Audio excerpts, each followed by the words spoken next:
এবার আসেন যে কালেমাতুত তাইয়্যিবার সঠিক অর্থ বুঝি তার সাথে শিরক মিশ্রিত না করার ফজিলত সংক্ষিপ্ত সময় আমি বলে শেষ করে দেব।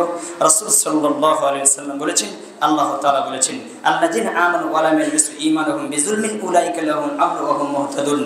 যারা ঈমান এনেছে আর ঈমানের সাথে শিরক নামে তাগুতের গোলামি করে নাই, এক আল্লাহর ইবাদত করেছে, এক আল্লাহকে মেনে নিয়েছে, এক এলাহকে মেনে নিয়েছে, এক আল্লাহর সন্তুষ্ট মহব্বতের সাথে করেছে এবং নিঃস্বার্থে ইবাদত করেছে, আল্লাহ বলেছেন তার ইবাদতে কোনো শিরক ছিল না। আল্লাহ বলেছেন আমি তার ঈমানকে, যে ঈমান আছে ওই ঈমানের সাথে যে শিরক কলুষিত করে নাই, মিশ্রিত করে নাই, আমি আল্লাহ বলছি তাদেরকে জমিনেও নিরাপত্তা দান করব এবং কিয়ামতের মাঠে নিরাপত্তা দেব এবং কবরে নিরাপত্তা দেব, মৃত্যুর সময় নিরাপত্তা দেব, কিয়ামতের মাঠে নিরাপত্তা দেব এবং যখন বিচার হবে এবং পুলের উপরে সিরাত, ফুলসিরাত, সেখানে আমি আল্লাহ নিরাপত্তা দেব। এবং পার্সোনাল ভাবে রাসূল মুহাম্মদ সাল্লাল্লাহু আলাইহি ওয়াসাল্লাম এই আপনার পুলের উপর দাঁড়িয়ে থেকে আমাদের জন্য দোয়া করবে। যদি আসলে আপনি খালেস আল্লাহর বান্দা হন তখন আপনার জন্য দোয়া করবে, সাল্লিম সাল্লিম, হে আল্লাহ আমার এই উম্মতগুলোকে নিরাপত্তা দান করো। তা আল্লাহ বলেছেন যে আমি আল্লাহ নিরাপত্তা দান করবো তোমার ইবাদতের ভিতরে শিরক মিশ্রিত না থাকে। ওয়াল আমরু ওয়া হুম মুহতাদুন, আল্লাহ সুবহানাহু ওয়া তাআলা বলছেন আমি আল্লাহ ঘোষণা করছি এই জমিনে তারাই হচ্ছে নাজাত প্রাপ্ত এবং সঠিক পন্থার উপর আছে, তারাই হচ্ছে নাজাত প্রাপ্ত মানুষ, হেদায়েত প্রাপ্ত তারাই মানুষ, আল্লাহ সুবহানাহু ওয়া তাআলা বলেছেন। এবার রাসূল সাল্লাল্লাহু আলাইহি ওয়াসাল্লাম বলেছেন, ওবাদা থেকে বর্ণিত তিনি বলেন, আনিন নবী সাল্লাল্লাহু আলাইহি ওয়াসাল্লাম, মান শাহিদা قال من شهد أن لا إله إلا الله وحده لا شريك له وأن محمدا عبده ورسوله। ওবাদা থেকে বর্ণিত তিনি বলেন, রাসূল সাল্লাল্লাহু আলাইহি ওয়াসাল্লাম বলেছেন, যে ব্যক্তি সাক্ষ্য দিল আল্লাহ ছাড়া, আল্লাহ ব্যতীত কোনো সত্যিকারের কোনো এলা নেই এবং তিনি এক, তার কোনো শরীক নেই, মুহাম্মদ সাল্লাল্লাহু আলাইহি ওয়াসাল্লাম তার বান্দা এবং রাসূল, আর নিশ্চয়ই ঈসা আলাইহিস সালাম। এবার তিনি বলছেন ওয়া আন্না ঈসা আব্দুল্লাহ, ঈসা আলাইহিস সালাম আল্লাহর বান্দা রাসূল। অনেকে বলে না যে আল্লাহর পুত্র, নাউযুবিল্লাহি মিন যালিক বলেছে, জমিনে আছে না নাই? আছে। তা আপনি বলবেন কি ঈসা, ওয়া আন্না ঈসা আব্দুল্লাহ, ঈসা আলাইহিস সালাম কার বান্দা? আল্লাহর বান্দা, ওয়া রাসূলুহু এবং রাসূল, ওয়া কালিমাতুহু এবং তাকে কালিমা কথা দিয়ে তিনি পাঠিয়ে দিয়েছেন। আল্লাহ সুবহানাহু ওয়া তাআলা বলেছেন, আল্লাহর নবী বলেছেন যে আলকাহা ইলা মারইয়াম, মারইয়াম সাল্লামের মাধ্যমে, ওয়া রূহু মিনহু এবং রূহ মাধ্যমে, ওয়া জান্নাতু হাক্কুন ওয়া নারু হাক্কুন এবং সে সত্য সত্য সাক্ষ্য দিচ্ছে জান্নাত হক এবং জাহান্নাম হক, সত্যই জাহান্নাম আছে এবং জান্নাত আছে। আল্লাহ রাসূল বলেছেন আদখালাহুল্লাহুল জান্নাহ, আল্লাহ সুবহানাহু ওয়া তাআলা তাকে জান্নাতে প্রবেশ করাবে, আলামা কানা মিন আমালিন। আমার শেষ হাদিসের শেষ বাক্য এতটুকু আমার কথা, আলামা কানা মিন আমালিন, তার আমল যে পরিমাণই হোক না কেন, যত ক্ষুদ্রই হোক না কেন, যত যারা পরিমাণ, সরিষা পরিমাণ, অনু পরিমাণে হোক না কেন, তার সাক্ষ্য যদি সবল থাকে, আমি আল্লাহ ওই বিন্দু মাত্র, সরিষা পরিমাণ মাত্র আমল দিয়ে আমি তাকে জান্নাতে প্রবেশ করাবো। তার আমল যেই পরিমাণই হোক না কেন, যাই হোক না কেন, যদি তারা ঠিক থাকে যে আমি সাক্ষ্য দিচ্ছি আল্লাহ ছাড়া প্রকৃত কোনো মাবুদ নেই, মুহাম্মদ সাল্লাল্লাহু আলাইহি ওয়াসাল্লাম তার সাথে কোনো শরীক নেই এবং মুহাম্মদ সাল্লাল্লাহু আলাইহি ওয়াসাল্লাম তার রাসূল, ঈসা আলাইহিস সালাম তার বান্দা এবং রাসূল এবং মারিয়াম সাল্লাম তার বান্দি, এইভাবে সাক্ষ্য দিচ্ছেন এবং বলছেন জান্নাত সত্য, জাহান্নাম সত্য। আল্লাহ রাসূল বলেছেন আল্লাহ তাকে জান্নাতে প্রবেশ করাবে, তার যে পরিমাণে আমল থাক না কেন, সে আমল নিয়ে সে জান্নাতে যাবে, এতে কোনো বাধা থাকবে না। হাদিস দ্বারা কতটুকু আমি বুঝলাম যে লা ইলাহা ইল্লাল্লাহ নিয়ে এতদিনে আমি কথা বলছি, কতটুকু পেয়েছেন, কতটুকু বুঝেছেন? আমি তো মনে করি যদি পূর্ণাঙ্গভাবে যদি লা ইলাহা ইল্লাল্লাহ আপনি বুঝতেন, ফজরের সালাত আপনার জামাতে কোনোদিন ছুটতো না। আপনি লা ইলাহা ইল্লাল্লাহ বুঝেননি, এটা আমি ভালো করে বুঝি। পাঁচ ওয়াক্ত সালাত জামাতে ছুটতো না, ওই মুদির ব্যবসা, ওই দোকান, ওই ব্যবসা, ওই বিজনেস আপনাকে ব্যস্ত করে রাখতে পারতো না। আপনি লা ইলাহা ইল্লাল্লাহ বুঝেন, আপনি যে মুনাফিক এটা ভালোই করে আমি বুঝি, আপনি যে খাঁটি মুনাফিক এটা আপনি সময় সাপেক্ষে বুঝবেন। আমি একটা কথা আমার হাদিসে মাথায় এসেছে, কষ্ট নেবেন না, আমার কিছু কিছু কথা আপনাকে খুব কষ্ট লাগে, কষ্ট না, আপনাকে আমি অন্তর থেকে ভালোবাসি। এই জন্য ভালোবাসার মানুষকে কঠিন কথা বলা সম্ভব এবং অমানুষ যাদেরকে ভালোবাসা যায় না এবং ভালোবাসার মতো না, তাদেরকে কঠিন কথা বলে তো সরাসরি আক্রমণ করবে, কথা ঠিক কিনা? আসলে ভালোবাসার মানুষকে কঠিন কথা বলা সম্ভব, এটাই বলা যায়। যে বন্ধুর সাথে দিন রাত চলাফেরা করছেন, একবার খাতের হয়ে গেছে, একবার কাছের বন্ধু, হুট করে যদি একটা কঠিন কথা বলেন, সেই বন্ধু কিন্তু কিছু মনে করে না, কথা ঠিক কিনা? তা আসলে ভালোবাসার মানুষকে কঠিন কথা বলা সম্ভব, কারণ যে কথাটা আমি বলছি, রাসূল সাল্লাল্লাহু আলাইহি ওয়াসাল্লাম বলছেন তোমরা আমিরের মাধ্যমে থাকবে, খালিফার মাধ্যমে। যেহেতু আমাদের আমির নেই, খালিফা নেই, আছে নেতা আছে, কেউ নেই, তাহলে কি করবে? আল্লাহর নবী একটা হাদিস দিয়ে গেছেন, রাসূল সাল্লাল্লাহু আলাইহি ওয়াসাল্লাম বলেছেন তোমরা 5 ওয়াক্ত সালাত জামাতে পড়বে, এটাই হচ্ছে তোমাদের খালিফার এবং জামাতবদ্ধ জীবন থাকা। 5 ওয়াক্ত সালাত যার নেই, সেই জামাতে নেই, সেই ইসলামে নেই, সে ইসলাম থেকে বহিষ্কার। আমার সময় সাপেক্ষে হাদিসের ব্যাখ্যা বিশ্লেষণ আমি দিব। যারা 5 ওয়াক্ত সালাত জামাতে পড়েন না, ব্যস্ততা হোক যে ব্যস্ততা আপনি দেখেন, আপনাকে বুঝে নিতে হবে আপনি ইসলামে নাই, ইসলাম থেকে বহিষ্কার হবেন। সময় সাপেক্ষে আমি বলবো ইনশাআল্লাহ। এখনো সময় আছে।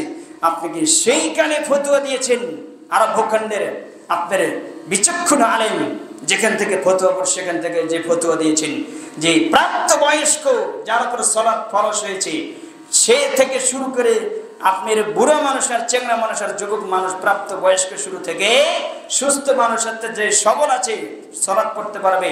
প্রত্যেকটি মানুষ 5 ওয়াক্ত সালাত বাসাই থেকে, অফিস থেকে, দোকান থেকে এসে জামাতে সালাত আদায় করা, জামাতে অংশগ্রহণ করা প্রত্যেকের উপর ফরজ আইন, ফরজ। কথা বুঝলেন কিনা, বোঝাতে পারলেন কিনা? আল্লাহ তুমি বোঝার এবং মানার তুমি তৌফিক দান করো, আল্লাহুম্মা। আর রাসূল সাল্লাল্লাহু আলাইহি ওয়াসাল্লাম বলেছেন, আগের যে হাদিসটা আমি পড়েছি, হয়তো কবেন যে হাদিসটার নাম্বার বললো না, বুখারীতে পাবেন 3435 নম্বর হাদিস।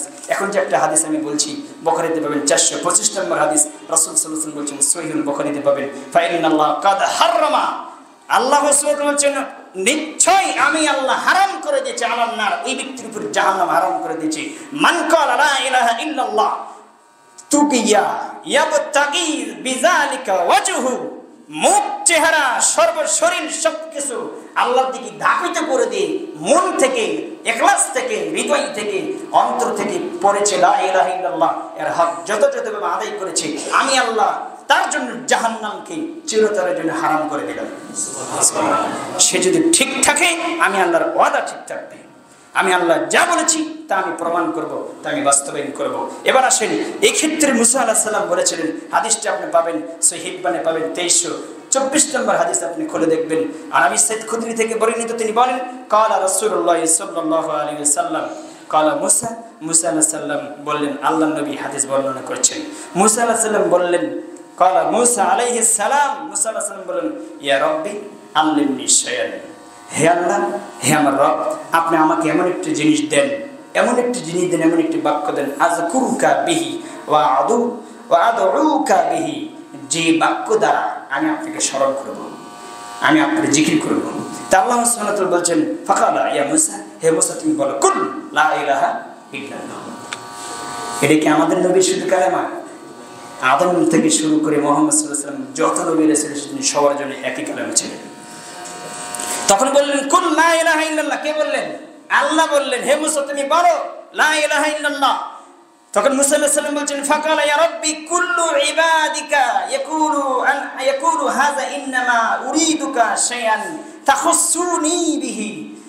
আল্লাহকে বললেন, হে আমার রব, আপনার প্রত্যেক বান্দাই তো এই কালেমা পড়ে, আপনার প্রত্যেক বান্দাই কালেমাতে জিকির করে, আপনাকে স্মরণ করে, আমি এটা নিব না, আমি এমন একটি বাক্য চাচ্ছি, আন্নামা উরিদুকা শাইআন, এমন একটি জিনিস আপনাকে দেন, আমাকে দেন, তাখুসুনি বিহি, শুধু আমার জন্য খাস, শুধু আমি একাই আপনাকে স্মরণ করব, কাউকে দেন নেই। তখন আল্লাহ বলছেন, ক্বালা ইয়া মুসা লাউ আন্নাস সামাওয়াতি ওয়াস সাআওয়াতি সামা ওয়া আমিরাহুন্না গায়রি ওয়াল আরাদিনাস সাবআ উদিনা ফি কিফাতিন ওয়ালা ইলাহা ইল্লাল্লাহ ফি কিফাতিন মা লাত বিহিন্না লা ইলাহা ইল্লাল্লাহ। রাসূল সাল্লাল্লাহু আলাইহি ওয়াসাল্লাম বর্ণনা করেছেন, আল্লাহ সুবহানাহু ওয়া তাআলা বলছেন, হে মুসা, 7 আকাশ 7 জমিন যদি কোনো দাঁড়িপাল্লাই তুলে দাও, কিফাতান, এই আসমানের ভিতরে যা কিছু আছে, জমিনের ভিতরে যা কিছু আছে, আমি আল্লাহ বাদ দিতে, গায়রিহিন্না, আমি আল্লাহ বাদ দিতে, আর দিনাস সাবা, এই 7 জমিন উদিআ ফি কিফাতিন, যদি ওজন করা হয়, দাঁড়িপাল্লাই তুলে দেওয়া হয়, তাহলে সবকিছু হালকা হয়ে যাবে। লা ইলাহা ইল্লাল্লাহ যদি এক পাল্লা তুলে দাও, লা ইলাহা ইল্লাল্লাহ ভারী হয়ে যাবে। সুবহানাল্লাহ। এটা প্রত্যেকটি নবীকে আমি দিয়েছিলাম, তোমাকে দিলাম। এটা এমন একটি বাক্য, উসিকা বিলা ইলাহা ইল্লাল্লাহ। আপনাকে নূহ আলাইহিস সালাম তার বেটাকে বলেছিলেন, হে ছেলে, আমি তোমাকে দুইটি উপদেশ দিয়ে গেলাম, দুটো গ্রহণ করার বিষয় বললাম, দুটি নিষিদ্ধ বিষয় আমি বললাম। দুটি জিনিস বর্জন করো আর দুটি জিনিস আঁকড়ে ধরো, মরার আগ পর্যন্ত ধরে রাখো। সেটা কি? বুঝিকা বিলা ইলাহা ইল্লাল্লাহ, লা ইলাহা ইল্লাল্লাহ ধরে রাখো। ফাইনাস সামাওয়াতি ওয়াল আরদা লাউ কানাতা হালাকাতান কাসামাতুহুমা।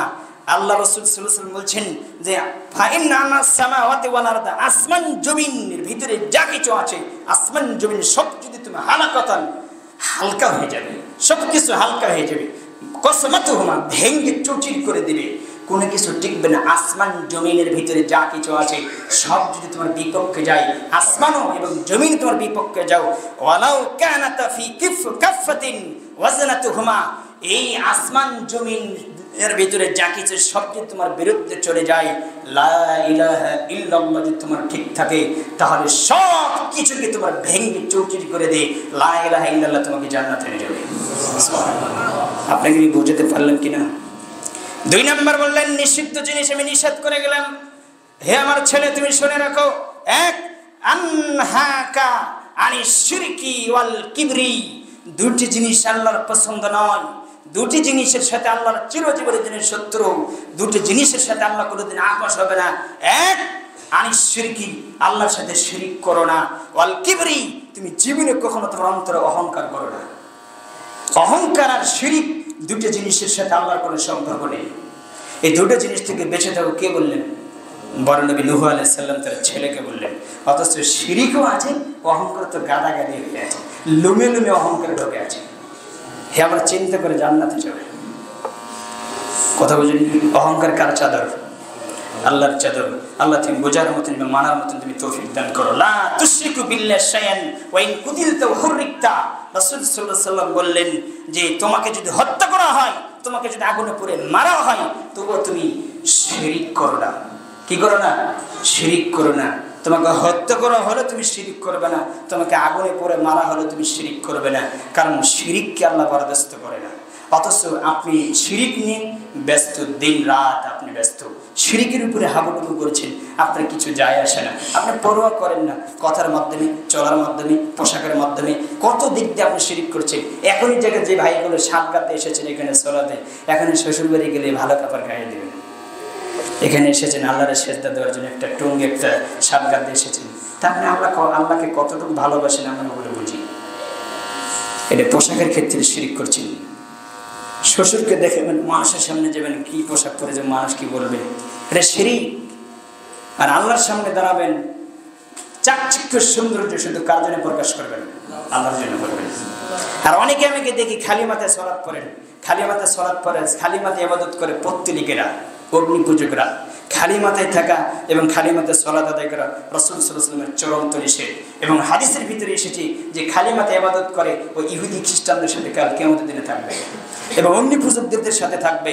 অতএব সাহাবীরা সলাত আদায় করেছে মাথায় কাপড় দিয়ে, কোনো না কিছু কিছু ছিল, খালি মাথায় তারা ইবাদত করে নাই। আপনি যে করেন, আপনি বুঝেন না তাই করেন। 26 নম্বর আয়াত সূরা আরাফে আল্লাহ বলেছেন, লিবাসুত তাকওয়া, এমন পোশাক পরো যে পোশাক তোমার তাকওয়া বাড়িয়ে দেবে। কি পোশাক পরলেন তাকওয়া বাড়ায়? কি পোশাক? মানে যে পোশাক পরলে ঈমান আর হারিয়ে যায়। আল্লাহ তুমি আমাদের বোঝার এবং মানার তুমি তৌফিক দান করো। আল্লাহ আমিন। যতটুকু কথা বলেছি কেউ কষ্ট বলে মাফ করে দেবেন এবং মেনে নেওয়ার চেষ্টা করেন, কারণ আমি যতটুকু কথা বলেছি আল্লাহ এবং আল্লাহ রাসূলের কথা বলেছি। আল্লাহর কসম, নিজের ব্যক্তিগত কোনো কথা আমি বলি নাই। যদি আপনি মেনে নিতে পারেন তাহলে আপনার জন্য ভালো, যদি না নিতে পারেন তাহলে আপনার জন্য অকল্যাণ, আপনার জন্য অমঙ্গল, সেটা আপনি নিজে বিবেচনা করেন। অতএব আল্লাহ তুমি আমাদের মানার এবং বোঝার তুমি তৌফিক দান করো। আল্লাহ।